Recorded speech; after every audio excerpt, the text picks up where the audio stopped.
ಮನೀಷಾ ನಾನು ಪಾಸ್ ಆಗ್ಬಿಟ್ಟೆ. ಯಾವ ಸಬ್ಜೆಕ್ಟ್ಸ್ ಅಲ್ಲಿ ಫೇಲ್ ಆಗಿದ್ನೋ ಎಲ್ಲಾ ಬರೆದು ಪಾಸ್ ಆಗ್ಬಿಟ್ಟೆ ಕಡೆ. ಇನ್ಮೇಲೆ ಅಣ್ಣವರು ಬಿಕಾಮ್ ಗ್ರಾಜುಯೇಟ್. ತಗೊಳ್ಳಿ ಸ್ವೀಟು. ವಾವ್, ಕಂಗ್ರಾಟ್ಸ್ ವಿ. ಮಮ್ಮಿ ಮಮ್ಮಿ ನಾನು ಪಾಸ್ ಆಗ್ಬಿಟ್ಟೆ ಮಮ್ಮಿ. ವಿವೇಕಾ ನೀನ್ ಪಾಸ್ ಆಗ್ಬಿಟ್ಟೇನು? ಅಯ್ಯೋ ಅಯ್ಯೋ ಅಯ್ಯೋ ನಿನ್ಗೆ ಎಷ್ಟು ಯಾಪಿ ಆಗ್ತಾ ಇದೆ ಗೊತ್ತಾ? ನೋಡ್ರಿ ನಮ್ಮ ಮಗ ವಿವೇಕ ಎಕ್ಸಾಮ್ ಅಲ್ಲಿ ಪಾಸ್ ಆಗ್ಬಿಟ್ಟವನಂತೆ. ಕೊಡು ನಿಮ್ಮ ಅಪ್ಪನಿಗೆ ಸ್ವೀಟು. ನೀನೇ ಕೊಡು ಮಮ್ಮಿ. ಕೊಡು, ತಗೊಳ್ರಿ ಸ್ವೀಟು. ಅಯ್ಯೋ ಅಯ್ಯೋ ಅಯ್ಯೋ ನನ್ಗೆ ಯಾಪಿನ ತಡ್ಕೊಳಕ್ಕೆ ಆಗ್ತಾ ಇಲ್ವೇ. ನಾನು ಹೇಳಿದ್ರಿ ನಿಮ್ಗೆ ನಮ್ಮ ಮಗ ಇಂಟೆಲಿಜೆಂಟ್ ಅಂತ. ನೋಡಿದ್ರಾ ರೀ? ನಿಜವಾಗ್ಲೂ ಹೇಳ್ತೀನಿ ಕಣ್ರಿ, ನೀವು ಚೀಫ್ ಮಿನಿಸ್ಟರ್ ಆಗಿದ್ರು ನನ್ಗೆ ಇಷ್ಟು ಹ್ಯಾಪಿ ಆಗ್ತಿರ್ಲಿಲ್ಲ ಕಣ್ರಿ. ಸ್ವಲ್ಪ ನಿನ್ ಬಾಯಿ ಬ್ರೇಕ್ ಆಗ್ತೀಯಾ? ಅದು ಚೀಫ್ ಮಿನಿಸ್ಟರ್ ಅಲ್ಲ, ಚೀಫ್ ಮಿನಿಸ್ಟ್ರು. ಓ ಎಂತದೋ ಒಂದು ಚೀಪ್ ಬಿಟ್ಟಾಕ್ರಿ. ನೋಡ್ರಿ ನನ್ ಮಗ ಎಕ್ಸಾಮ್ ಬರ್ದು ಬರ್ದು ಬರ್ದು ಹೇಗೆ ಆಗ್ಬಿಟ್ಟಿದ್ದಾನೆ ಅಂತ. ಮೊದ್ಲು ಇವನ್ಗೆ ದೃಷ್ಟಿ ತೆಗಿಬೇಕು. ಇಷ್ಟೆಲ್ಲ ಒಳ್ಳೇದಾಗೋದಕ್ಕೆ ಏನ್ ಕಾರಣ ಗೊತ್ತೇನ್ರಿ? ಏನು? ಎಲ್ಲ ಆ ಗಣೇಶನ್ ವರಪ್ರಸಾದ. ಗಣೇಶನ ವರಪ್ರಸಾದನ? ಸಾಕ್ಷಾತ್ ಗಣೇಶನೇ ಬಂದು ಇವನಿಗೆ ಟ್ಯೂಷನ್ ಮಾಡ್ಬಿಟ್ಟಿದ್ನೇನೋ. ಗಣೇಶ ಬಂದೇನ್ ಎಕ್ಸಾಮ್ ಬರೀಲಿಲ್ಲ. ರೋಹಿಣಿ ಹೇಳಿದ್ಲು ಕಷ್ಟಪಟ್ಟು ಓದಿ ಪಾಸ್ ಮಾಡು ಅಂತ. ಅದಕ್ಕೆ ಕಷ್ಟಪಟ್ಟು ಓದ್ದೆ, ಎಕ್ಸಾಮ್ ಬರ್ದೆ, ಪಾಸ್ ಆಗಿದ್ದೀನಿ. ರೋಹಿಣಿ ರೋಹಿಣಿ ರೋಹಿಣಿ ಬಾಯಿ ಬಿಟ್ರೆ ಅವಳು ವಿಷಯ ಬಿಟ್ಟು ಬೇರೆ ಏನೂ ಇಲ್ಲ ನಿನ್ನಲ್ಲಿ. ಅಲ್ಲ ಕಣೋ ಮುಟ್ಟಾಳ, ನೀನು ಕಷ್ಟಪಟ್ಟು ಓದಿದೆ, ಪಾಸ್ ಆದೆ. ಇದರಲ್ಲಿ ಅವಳನ್ನ ಯಾಕೋ ಹೇಳಿತೀಯ ನೀನು? ಅಲ್ಲ ನಿನಗೆ ಮಾನ ಮರ್ಯಾದೆ ಸ್ವಾಭಿಮಾನ ಅಂತ ಏನೂ ಇಲ್ವಾ? ನಿನ್ನ ಜಾಣ್ಮೆ ನಿನ್ನ ಶ್ರಮನ ಅವಳ ಸರಿಗೆ ಯಾಕೋ ಗಂಟಾಗ್ತೀಯ ನೀನು?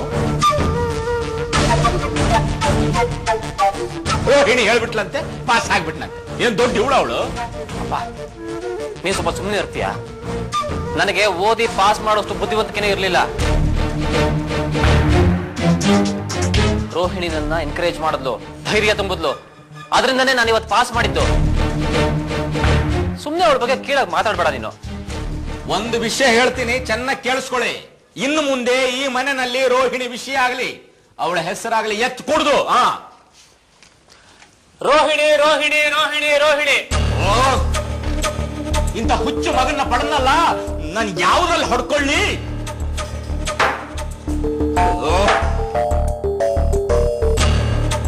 ಕಾಫಿ ರೀ. ಸುರಿ ಏನು ವಿವೇಕ ನೀನು ಯಾವಾಗ ನೋಡಿದ್ರು ನಿಮ್ಮ ಅಪ್ಪನ ಜಗಳ ಮಾಡ್ತಾನೆ ಇರ್ತೀಯಲ್ಲ. ಅದೇನೇನಮ್ಮ, ಅವ್ರು ಯಾವಾಗ ನೋಡಿದ್ರು ರೋಹಿಣಿನ್ ಬೈತಾನೆ ಇರ್ತಾರೆ.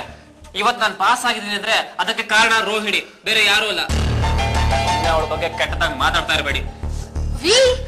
ವಿವೇಕ ಒಳ್ಳೆ ಡ್ಯಾಡು, ಒಳ್ಳೆ ಸನ್ನು, ಲಾಡೇ ಕಾಪಾಡ್ಬೇಕು. ಅಮ್ಮ ನೀನ್ ಟೆನ್ಷನ್ ಮಾಡ್ಕೋಬೇಡ.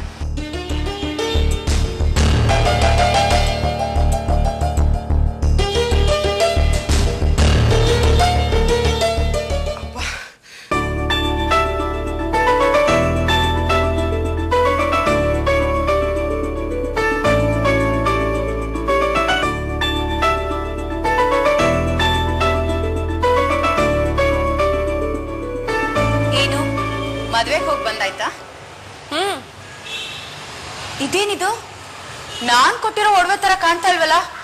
ಪಳ ಪಳ ಅಂತ ಹೊಳಿತಾ ಇದೆ. ಏನಿಲ್ವಲ್ಲ? ನೀವ್ ಕೊಟ್ಟಿರೋ ಒಡವೆಗಳೇ ಇದು. ಸರಿ, ಹಾಗಾದ್ರೆ ಬಿಚ್ಕೊಡು, ನಾನೇ ಚೆಕ್ ಮಾಡ್ಕೊಳ್ತೀನಿ ಅದು ಅದೇ ಒಡವೆನಾ ಅಲ್ವಾ ಅಂತ.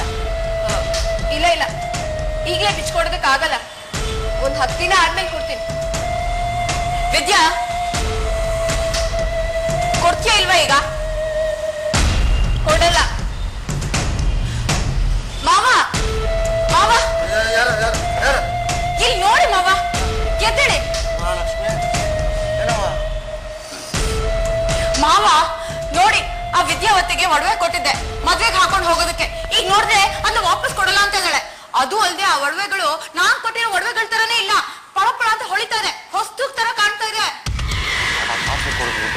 ನಿಮ್ ಕಾಫಿ ಮನೆಗೆ ಬೆಂಕಿ ಆಯ್ತು. ಬನ್ನಿ ಬನ್ನಿ.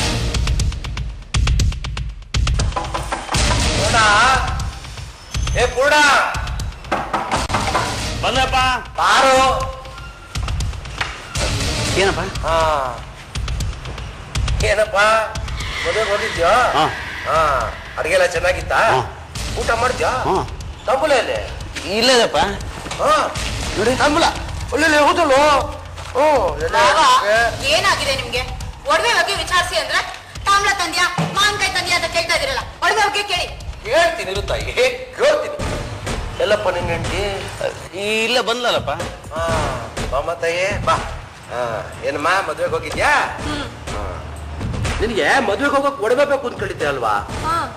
ಅದಾದ್ಮೇಲೆ ಮದುವೆ ಮುಗಿಸ್ಕೊಂಡು ಬಂದಿದ ತಕ್ಷಣ ಒಡವೆನೆಲ್ಲ ವಾಪಸ್ ಕೊಟ್ಬಿಡು ಅಂತಾನೂ ಹೇಳಿದ್ದೆ. ಹೌದಾನೆ? ಮದ್ವೆಗೆ ಹೋಗಿ ಬಂದಿಯಲ್ಲಮ್ಮ, ಒಡವೆ ಎಲ್ಲ ತೆಗೆದ್ಬಿಟ್ಟು ನಮ್ಮ ಮನೆ ಮಹಾಲಕ್ಷ್ಮಿ ಇವಳು ಕೇಳಿ ಕೊಟ್ಬಿಡು. ಅವಳು ಅದನ್ನ ಭದ್ರವಾಗಿ ತೆಗೆದ್ಬಿಡ್ತಾಳೆ. ಕೊಟ್ಬಿಡಮ್ಮ. ಇಲ್ಲ ಮಾವ, ಒಂದ್ 10 ದಿನ ಆದ್ಮೇಲೆ ಕೊಡ್ತೀನಿ. ಮಾವ, ಇವಳ ಮಾತನ್ನ ನಂಬೇಡಿ. ಅವಳು ತೋರಿಸ್ತಾರ ಒಡವೆಗಳು ಯಾವ್ದು ಅದಲ್ಲ. ನಾನ್ ಕೊಟ್ಟಿದ್ದೆ ಬೇರೆ, ಅವ್ಳು ತಂದಿರೋದೇ ಬೇರೆ. ಎಲ್ಲ ಪಳಪಳ ಅಂತ ಹೊಳಿತಾ ಇದೆ, ಹೊಸ ತರ ಇದೆ. ಒಡವೆ ತೋರ್ಸಕ್ ಹೇಳಿ. ಎಲ್ಲಮ್ಮ ಒಡವೆ ತೋರ್ಸು. ತೋರ್ಸು. ಇದ್ರಲ್ಲಿದೆ ಮಾವ. ಇದೇನಮ್ಮ ಇದು? ಒಡವೆ ತೋರ್ಸು ಅಂದ್ರೆ ಒಡವೆ ಬ್ಯಾಗ್ ತೋರಿಸ್ತಾ ಇದೆಯಲ್ಲ. ಬಳೆ ಬಳೆ ಬಳೆಗಳು ಇದ್ರಲ್ಲೇ ಇದೆ. ನೆಕ್ಲೆಸ್ ಅಲ್ಲಿ ಎಲ್ಲ ಒಡವೆನೂ ಇದ್ರಲ್ಲೇ ಇದೆ ಮಾವ. ಇದೆಯಾ? ಸರಿ, ಹಾಗಾದ್ರೆ ಅದನ್ನೆಲ್ಲ ನಮ್ಮ ಲಕ್ಷ್ಮಿ ಕೈಗೆ ಕೊಟ್ಟು ಕೊಟ್ಟು. ನಾನ್ ಕೊಡಲ್ಲ. ಒಂದ್ 10 ದಿನ ನನ್ನ ಹತ್ರನೇ ಇಟ್ಕೊಡ್ತೀನಿ. ಅಲ್ಲಮ್ಮ, ನೀನು ಮದ್ವೆಗೆ ಹೋಗ್ಬೇಕು ಅಂತ ಕೇಳಿದ ತಕ್ಷಣ ನಾ ಒಡವೆ ತಕ್ಕೊಟ್ವಾ? ಕೊಟ್ವಿ ತಾನೆ? ಈಗ ಮದುವೆ ಮುಗಿಸ್ಕೊಂಡು ಬಂದ್ಮೇಲೆ ವಾಪಸ್ ಕೊಡ್ಬೇಕು ತಾನೆ? ಕೊಟ್ಬಿಡು. ಕೊಡು. ನಾನ್ ಕೊಡಲ್ಲ ಮಾವ.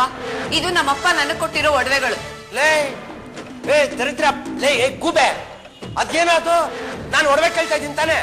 ಅದೇನು ಅಲ್ಲಿ ನಿಂತ್ಕೊಂಡು ನೋಡ್ತಾ ಇದ್ಯಾ ಮೂತ್ಮುತಿನ? ಕೊಡ್ಸ, ಒಡವೆ ತೆಗೆದು ಕೊಡ್ಸು. ವಿದ್ಯಾ, ಅಪ್ಪ ಅತ್ತಿಗೆ ಒಡವೆ ಕೇಳ್ತಾ ಇದಾರಲ್ವಾ, ಕೊಟ್ಬಿಡು. ನಿಮ್ಗೆ ಗೊತ್ತಾಗಲ್ಲ, ಸುಮ್ಮನೆ ಇರಿ. ನಾನ್ ಒಡವೆಗಳನ್ನ ಕೊಡಲ್ಲ. ನನ್ ಮಾತು ಕೇಳು, ಒಡವೆ ಕೊಟ್ಬಿಡು. ಕೊಡಲ್ಲ ಅಂತ ಹೇಳಿದ್ರೆ ಅರ್ಥ ಆಗಲ್ವಾ? ಏನ ನನ್ ಮೇಲೆ ರೇಗ್ತಾ ಇದೀಯ ನೀನು? ಎಷ್ಟು ಧೈರ್ಯ ನಿನ್ಗೆ? ನಾನ್ ಒಡವೆಗಳನ್ನ ಕೊಡಲ್ಲ ರೀ. ಕೊಡ ಒಡವನ. ನಾನ್ ನಿನ್ ಗಂಡ ಹೇಳ್ತಾ ಇದ್ದೀನಿ, ಕೊಡು ಒಡವನ. ಒಡವೆಗೆ ಏನಾದ್ರೂ ಇನ್ನೊಂದ್ಸಾರಿ ಕೈ ಹಾಕಿದ್ರೆ ಕೊಂದ್ ಹಾಕ್ಬಿಡ್ತೀನಿ. ನನ್ನೇ ಕೊಂದಾಕ್ಬಿಡ್ತೀಯ? ನಾನ್ ನಿನ್ ಗಂಡ ಕಣ. ಒಡವೆ ಕೊಡ. ಒಂದ್ ಕೆಲ್ಸ ಹುಡ್ಕೊಳ್ಳೋ ಯೋಗ್ಯತೆ ಇಲ್ಲ. ಮಾವನ್ ಹೋಟ್ಲಿಗೆ ಹೋಗಿ ಬಿಟ್ಟಿ ತಿಂತಾ ಇದಾರೆ ಗಂಡ. ನೋಡೋ, ನನಗ್ ಸುಮ್ನೆ ಅವಮಾನ ಮಾಡ್ಬೇಡ, ನನ್ ಕೋಪ ಬರುತ್ತೆ. ಯಾರು ಅವಮಾನ ಮಾಡ್ತಾ ಇರೋದು? ನೀವು ನಿಮ್ ಮನೆಯವರು ಎಲ್ಲ ಸೇರ್ಕೊಂಡು ನನಗ ಅವಮಾನ ಮಾಡ್ತಾ ಇದ್ದೀರಾ. ಇದೆಲ್ಲ ಈ ಒಡವೆಯಿಂದಾನೆ ಆಗ್ತಿರೋದು. ಒಡವೆನ ನೋಡೋ, ಒಡವೆ ಮೇಲೆ ನನಗೂ ಹಕ್ಕಿದೆ. ನಮ್ಮ ಮಾವ ನನ್ ಮದ್ವೆಗೆ ಅಂತ ಮಾಡ್ಸಿರೋದು. ಅದನ್ನ ಏನ್ ಬೇಕಾದ್ರೂ ಮಾಡ್ಬೋದು ನಾನು. ಕೊಡೋದ ಹಕ್ಕಿರುತ್ತೆ. ನಮ್ಮಪ್ಪ ಇದನ್ನ ನನಗ್ ಮಾಡಿಸ್ಕೊಟ್ಟಿರೋದು, ನನ್ನ ಮಗಳು ಹಾಕೊಂಡು ಓಡಾಡ್ಲಿ ಅಂತ. ನೋಡೋ, ನನಗ್ ಕೋಪ ಬರ್ಸ್ಬೇಡ. ಕೋಪ ಬಂದ್ರೆ ನಿನ್ನ ನಮ್ಮ ಮನೆಯಿಂದ ಆಚೆ ಕಳಿಸ್ಬಿಡ್ತೀನಿ. ನನ್ನನ್ನು ಮನೆಯಿಂದ ಆಚೆ ಕಳಿಸ್ತೀರಾ? ನೋಡೋಣ. ನನಗ್ ಕೋಪ ಬಂದ್ರೆ ಆಮೇಲೆ ಹೊಡೆದ್ಬಿಡ್ತೀನಿ. ಹೊಡಿತೀರಾ? ನನ್ನನ್ನೇ ಹೊಡಿತೀರಾ? ಸ್ಟುಪಿಡ್ ಇಡಿಯಟ್ ಓಲ್ಡ್ ಮ್ಯಾನ್ ಮಾತನ್ನ ಕೇಳ್ಕೊಂಡು ನನ್ ಮೇಲೆ ಕೈ ಮಾಡ್ತೀರಾ? ಅಪ್ಪ, ನಿಮ್ಗೇನೇನೋ ಬೈತಾ ಇದ್ದಾಳೆ.